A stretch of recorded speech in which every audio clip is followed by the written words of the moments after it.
We're making a Madison wristlet.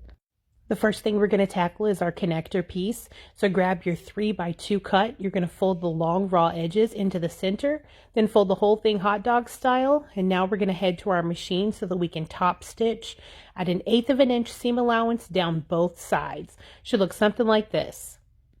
Next thing we need to do is prepare our zipper. I'm using zipper tape. So I'm going to take my zipper pull and add it onto my zipper tape. I usually start with the right side, get that secured on, and then I put the left side into the slider. After that, I like to square off one end, and I use the lighter in order to avoid fraying. Then I'm going to take one of my 2x2 squares, fold the edges inside into the center, fold it hot dog style. Now I'm going to slide it over that edge that I just prepared. And I'm going to take that to the sewing machine and sew it about 1/8 of an inch seam allowance all the way across. As you can see, my zipper was longer than 8 inches, so I'm just going to cut that down, and then I'm going to square up the end that I just cut off. Using my lighter, I'm just going to secure those edges, and now we're going to repeat adding that zipper tab on the freshly cut end. Once you get your zipper secured in that second zipper tab, go ahead and take it to your machine and sew all the way down at about 1/8 of an inch seam allowance. Right now I'm checking the orientation of the zipper. I'm going to get it placed in front of me, and I want it to close from right to left. So now I've also got my main fabric and a lining fabric in front of me. I'm going to place the zipper face down on top of the main fabric, centered up. Then I'm going to take my lining fabric, also putting that right sides together with the main fabric. I'm lining up the top edges so that I'm making a zipper sandwich. And here is a side view of that so that you can get a look at how I've got that zipper laid and how the main and lining fabric are right sides together. Now we're sewing a seam allowance right down, all the way down the edge, and we're going to avoid the zipper pull. And we're also going to make sure we avoid running over our zipper tape. At this point, the seam we just sewed is there on the right. We're going to flip out that lining, flip out the zipper, and now we're going to make sure that that seam allowance underneath is underneath the main fabric side, because we're getting ready to sew a top stitch from top to bottom at 1/8 of an inch seam allowance. When you're at your machine, be careful not to sew over your zipper pull. We're going 1/8 of an inch seam allowance on that top stitch. Now we're going to grab our other main fabric piece. We're going to place it right sides together on the open side of that zipper that doesn't have anything sewn on it yet. So we're going right sides together with the main fabrics, line up the edges and line up the top. Throw some clips on there to keep everything in place, because we're going to flip it over. And now we're going to attach the other side of the lining fabric, lining it up with the top and also making sure the sides are aligned. Move your clips in place so that way you've got everything secured. I flipped it so I can sew on the main fabric side. We're going to make a stitch right up against that zipper teeth, making sure that we avoid the zipper pull. And that stitch line should be as close as you can get to the zipper teeth. Now, just like the other side, we're going to prepare this side in order for us to do a top stitch. We want to make sure that that seam allowance is under the second main fabric side.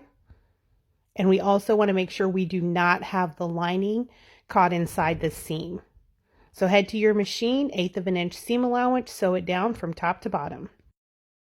At this point, I'm just double checking myself, making sure I've got a top stitch on both sides of the zipper, making sure my zipper pull is on there, and also ensuring that I did not catch the lining when I did the top stitching seams.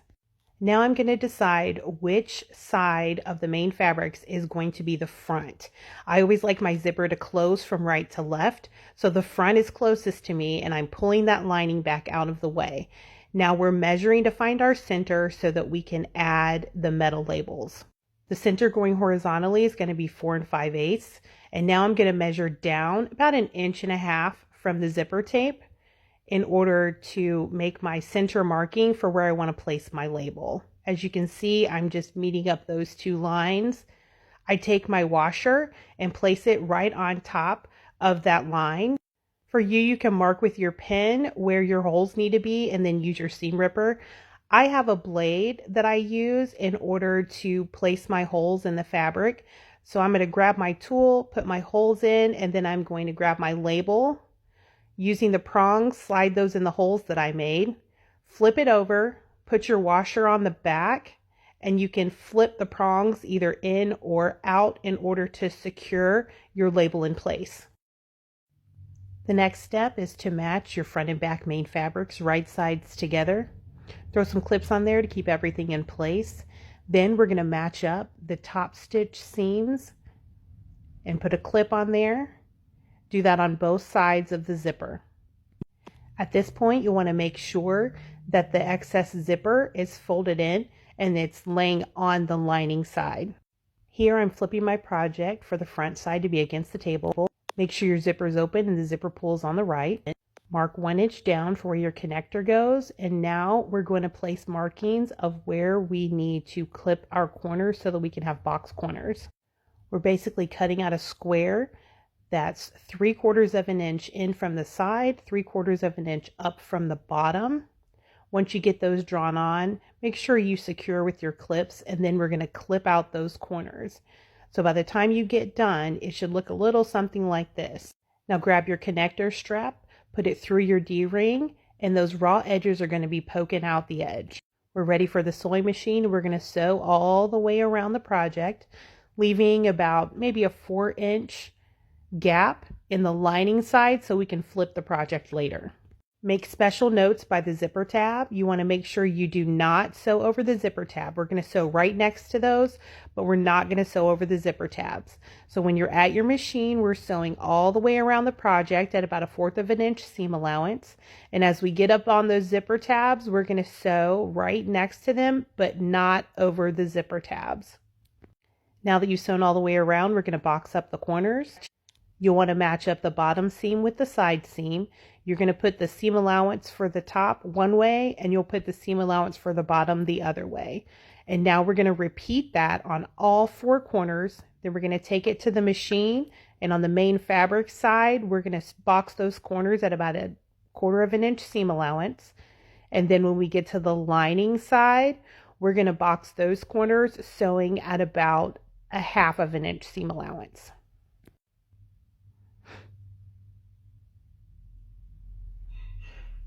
And as you can see, while I was at the machine, I went ahead and boxed out the lining side corners, and I'm doing a 1/2 inch seam allowance there. Clip all your threads, and now you're ready to turn your project out. And then you'll want to just get everything situated through that turning hole, making sure that everything looks good. Then pull your lining out, and we're going to sew up that lining at about an 1/8 of an inch seam allowance.